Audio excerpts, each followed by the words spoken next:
Hey everybody, this is Alex Merced from alexmerced.com and libertarian101.com. And in this video what I want to talk about is, where did the middle class go? So to know where the middle class went, you have to understand what is the middle class. The middle class is this idea that there's a level of wealth and income that you hit where you're not necessarily struggling, you're not poor, you can actually save some money, buy a house, attain some assets, but you're not necessarily wealthy. You don't necessarily have all this extra money that you can go trading around the world and doing all that stuff with. You're just kind of like, you're comfortable. It's a sweet spot. And for a long time in the US, there's a lot of people who felt they were part of this sort of middle class, this sort of middle area. But over the years, people have felt that this middle ground has disappeared. People who are like my age, I'm 33 as I record this, they feel like they grew up in this world where basically it just seems like you're either struggling, even with a decent level of income, or you're super comfortable. Okay, that there's not really that in between anymore. And there's two things that determine whether you're in that determine that: your income and your expenses. Okay, so of course there's the whole idea that people talk about income stagnation and whatnot. And people always point to the statistic where basically wages started to stagnate starting in the 70s, and basically what happened is that you see this chart, productivity and wages kind of go in tandem, and then eventually there's sort of a departure where productivity keeps going up but wages keep not going up, or not going up as much. So you see this sort of departure, and people say, well, see, this is just corporate America taking money from people. Although I've seen statistical studies that show that if you were to actually adjust that wage figure to factor in healthcare expenses, so the portion of your income that goes to pay for your healthcare benefits for most jobs, that pretty much fills in the gap. So pretty much, in all reality, the increases in productivity have resulted in higher wages. The problem is the increases in healthcare costs because of the way healthcare is delivered in the U.S., and I have other videos where I discuss this in more depth. And honestly, just read the book, The Primal Prescription by Robert Murphy, and that kind of does the job. But because of that increase in expenses, it pretty much ate up those increases in productivity that would have turned into higher wages. So there's that. That's sort of, part of why there wasn't been wage growth. But why is healthcare going up so much? Because of distortions in that market.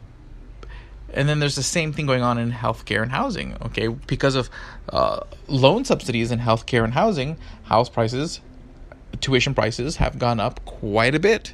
And what do people do to deal with those higher housing prices, those higher education prices? They just get bigger and bigger loans. So when wages are stagnating, but you're taking out bigger and bigger debts to support buying houses and getting an education, it just begins to, unravel. But that's not even the full picture, okay? And there's also the whole aspect that there's more taxes than ever. And people may point to different marginal tax rates through history, where we used to have 70% rates and 90% rates. But effective tax rates, for the most part, haven't gone down or aren't that different than they were back in those days. So just because you had a 70% rate or a 90% rate doesn't mean people actually paid 70 or 90%. But more so, taxes have increased at the state level. So there are more property taxes than there have ever been before. There's more state income taxes than there were before. So many states didn't even have income tax several decades ago. They have more state sales taxes. So taxes at local levels have grown, eating your income, on top of just other sort of miscellaneous sort of tax effects, the cost of regulation. All these things there's more of today than there was decades ago. And when you have more regulations, more taxation, it eats up more of your income. Because taxes and regulation, what happens is that it increases the cost of doing business, which means the prices of things go up. So you're spending more money on the things that you normally buy. So you end up buying less. So your income is stagnating. Because healthcare is eating up pretty much all the increases in productivity. Everything else is going up in price because taxes and regulations and basically the things that you need, housing and education, have basically required you to take out a small mortgage to survive.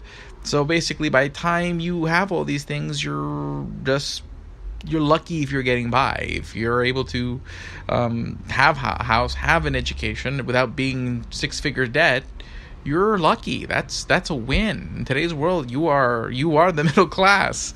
And it's a struggle.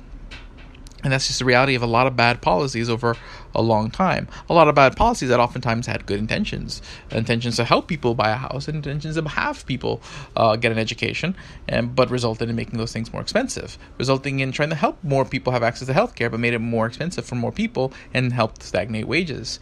Policies that try to control, different industries in the name of health, safety and quality, but all it's done is cannibalize our incomes and increase our expenses. So, where did the middle class go? Well, government policies took care of the middle class and made it go away. And that's not even touching monetary policy, where basically loose monetary policy as a long time has basically eroded the value of wages and savings, at the same time as sort of redistributing sort of wealth to those who are asset holders, those who own property, who are the beneficiaries of an increasing money supply as prices go up. And again, taking away from those who primarily have their wealth in cash, wage holders, savers, who are on the losing end of that deal.